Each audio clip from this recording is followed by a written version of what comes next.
Hi, this is Steph again. I first of all, if anyone's watched any stuff I put out, you know I don't like sit here with a script. I don't write anything out. Sometimes I have a couple notes, but this is mostly like off the top of my head. But the video I did about Mike's catastrophe and the EMS and all that. If anyone doesn't know what I'm talking about, you can go back. I just said EMTs and medics are dangerous, which, again, not everyone. I'm not trying to make a broad scope, but, clearly from what I've experienced over the last 10 years with various EMS squads, and clearly from the comments, this is a big issue for a lot of people. And I've been sitting here racking my brains. I had a couple people say, well, basically put in a formal complaint, and I did that in another state. We were in North Carolina, and I'm not going to get into the whole call, but what they did was absolutely against any protocol, even if it wasn't a protocol, just against anyone's common sense. They made him walk out to the truck, and I didn't know this because I was in the house getting my shoes because we were having a yard sale, because I had to run back out and get a bunch of stuff put away so I could get over the ER. But when I got outside, he was down on his knees, and they're like, come on, sir, you can do it, or trying to yank him up. And I was like, good Lord, that's why you have a stretcher and a stair chair and a Reeves litter and a scoop litter and all kinds of stuff, or just your arms, to pick people up. And so I filed a formal complaint with North Carolina Office of EMS, or I'm not sure what the state office was called, but I got a copy of the trip sheet where the paramedic put down 3 chief complaints. You only ever have one chief complaint. He put down he was having chest pain substernally, which was correct. Then he also wrote he was having chest wall pain, which was not correct.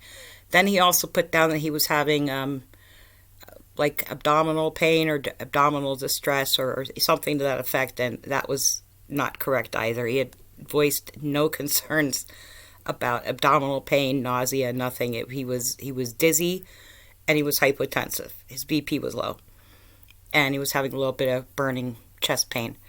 But and this trip sheet looked like it had been written by a kindergartner. I mean, really, it was a handwritten trip sheet, and it was just.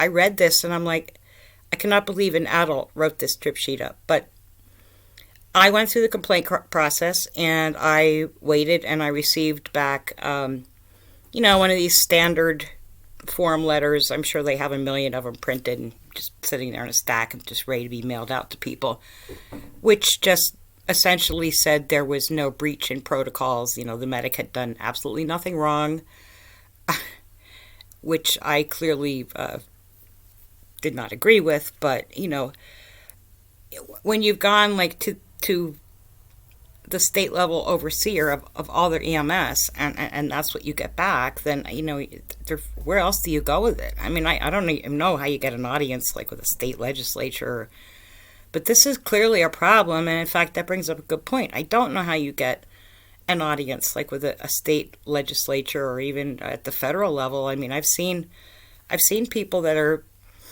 seen videos of different people testifying either at the state level or at the federal level about various topics, and I always wonder, like, well, how do you do that? How do you I honestly don't know. I mean, if somebody does know, I don't like government, and I just feel like having to go, to me, it feels like begging the overlords to, please fix this, or, do something for us. And that's, I have a hard time with that, but there clearly needs to be something done. But I will say it starts with each individual. First of all, you all need to work on yourselves. And one reason I'm saying that is because I put a video up last night just because the other video and all the comments just, for whatever reason, made this pop into my head. And so I just thought I'd put it out there in case it was something someone was interested in. but this person left a comment like, oh, the public isn't your shrink, and something about, I'm living on welfare, and I'm looking for a husband who's a felon, and just a crazy comment. And I kind of laughed because I thought, well, you kind of just proved my point about the lack of empathy, compassion, humanness, these days. I mean, I don't know if this person watched the video or not, but I thought, I don't know how you came to those conclusions. I mean, I was living with Mike. At the time, I had a pen pal who happened to be incarcerated and who happened to also be a woman who was like, this was, I don't know how old I was. I was like 50 something, and this woman she was like in her 70s. And, I mean, we were just writing letters back and forth to each other, and I don't know what is evil about that, but apparently this person, I don't know. But anyway, so if you want to see that comment, go to the Adopt an Inmate video, which I put out last night, and you can read it for yourself. I thought it was crazy, but there's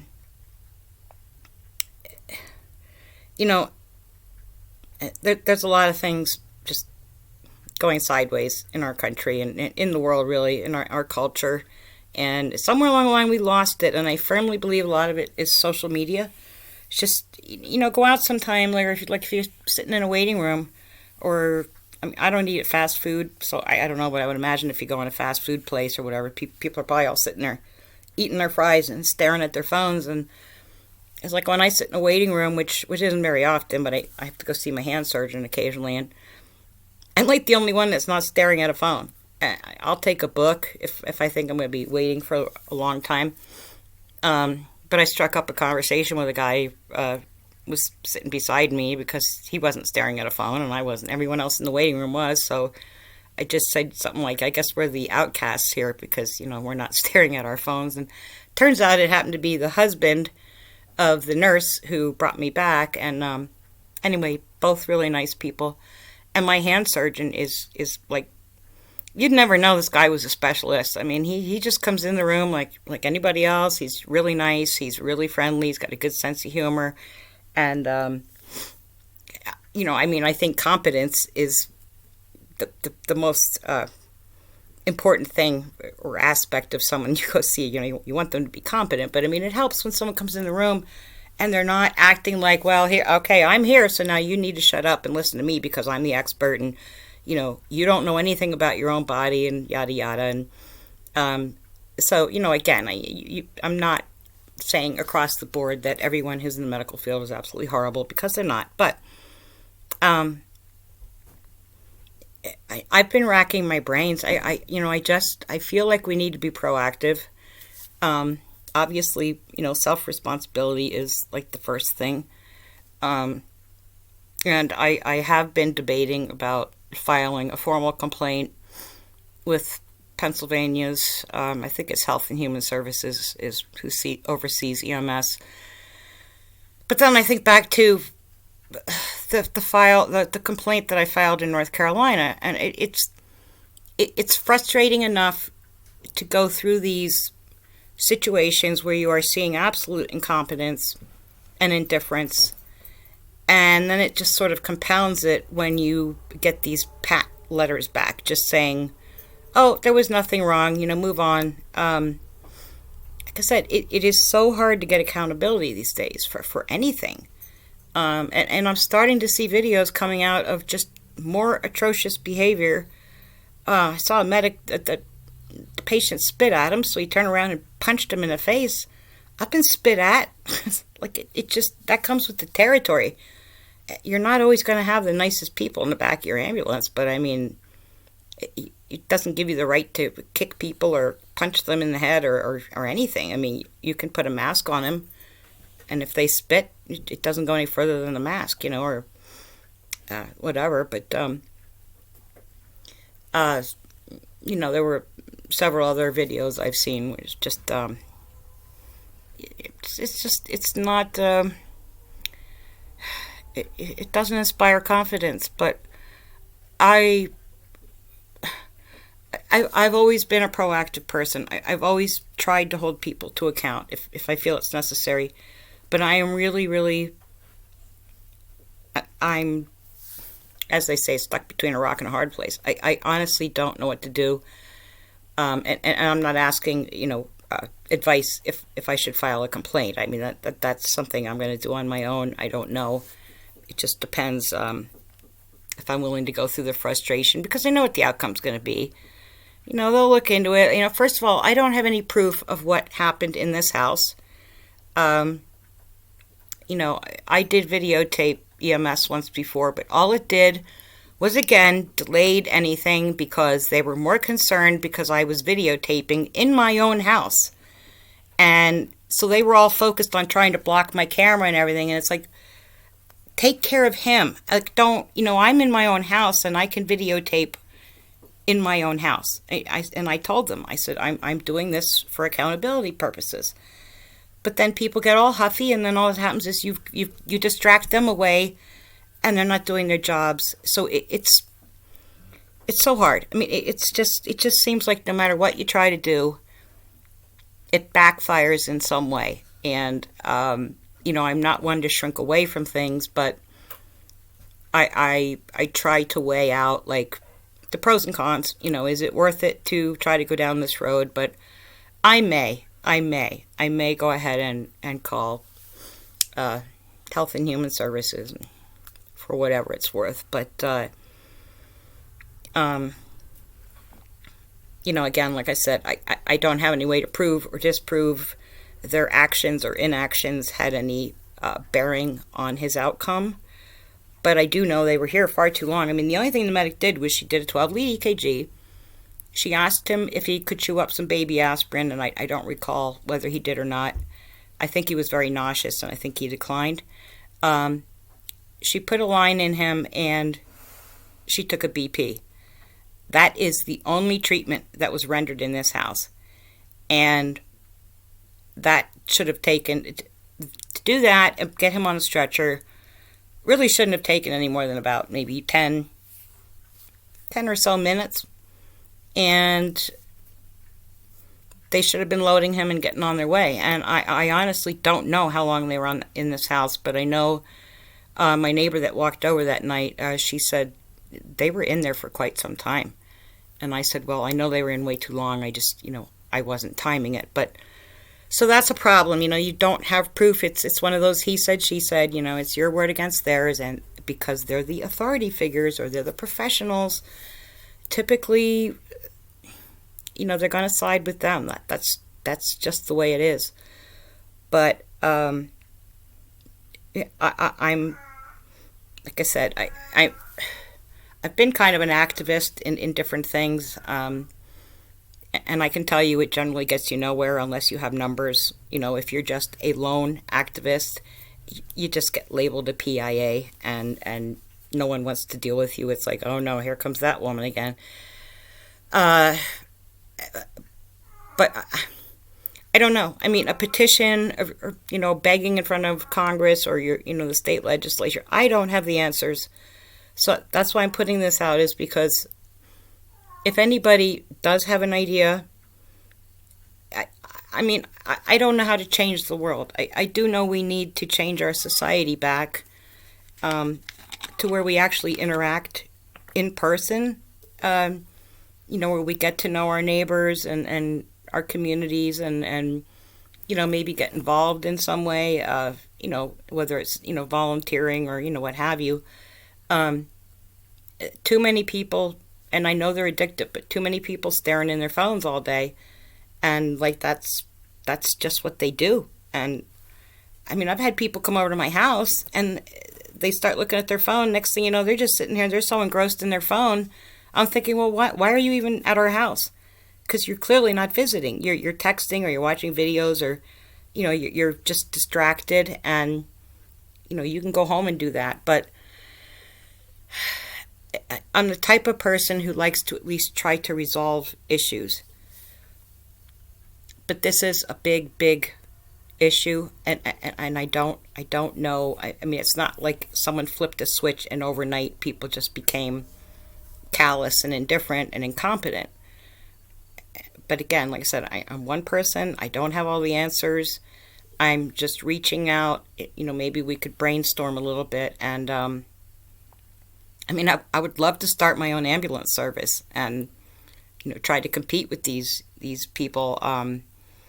But obviously, I don't have those resources. And I know some people who did that. And they told me, all the hoops that they had to jump through just to get this business up and running, and the expense, and the insurance, and just everything. And ultimately, they folded because they couldn't. They could not compete with the much bigger company in that area that did like routine transports and things like that. So, but if I did have my own company, I'd make damn sure I had good people, that there'd be ongoing trainings, and there would not be incompetence allowed. That would just not fly in my book, but like I said, it's not going to happen. It's just something I wish I could do. But if anyone has any ideas, I'm just at a loss. I don't know, but I want to do something about this situation. Too many people are saying, well, I went through this with, an ambulance company in a hospital, or there's just too much of it out there, and I don't know. I don't know what to say, but I feel for all of you that have been through bad experiences, and like I said, we've been through multiple bad ones. This one just happened to be the worst, obviously, because it was the last one. But I would really like some feedback, if possible. Excuse me 1 second.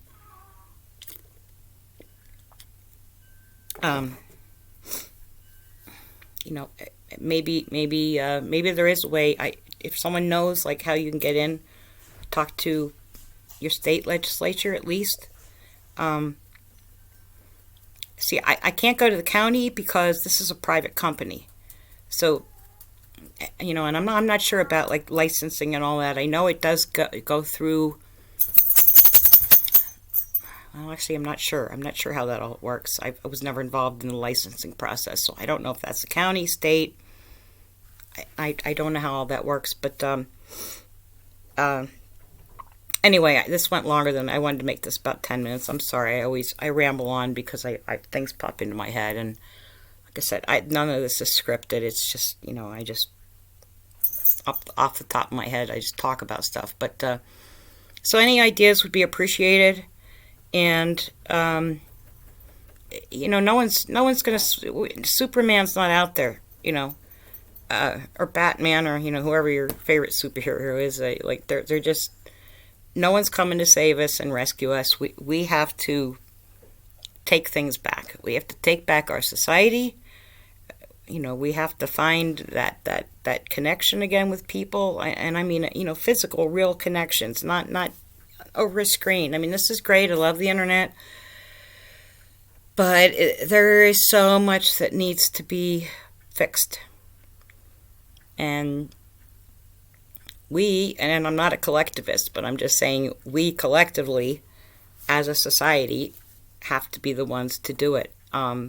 So, any input would be appreciated, and maybe we could all work together, even if we're in different states or something. I don't know. I just brainstorm. But so that's all I wanted to say. So please, if you have any ideas at all. No comment is a stupid comment or a question. No question is a stupid question. I mean, unless you leave like a really, really hateful comment like I got last night. And I should go read that because I don't know where these people come from. And I can't imagine going through life being so hateful and and just saying things that are so utterly ridiculous. I mean, I would have every reason in the world to be a bitter, angry, despicable person, but I don't want to be that person. I like people regardless, I don't like everybody. I mean, nobody does, but right there is our problem. And I really don't think we're all as divided as the media and so forth would want us to believe. At least that's not my experience when I'm out in public or even with my neighbors. Like, I don't have any political leanings or anything like that, but I just don't see all of the things that the media wants us to believe that we are. We're all human. I think we're deep down. I think humans are compassionate, and that's all I'm saying. We just need to get back to not living in a digital realm. We need to get back to living in an actual world. Okay, so that's it. Thank you. Have a good one. Bye.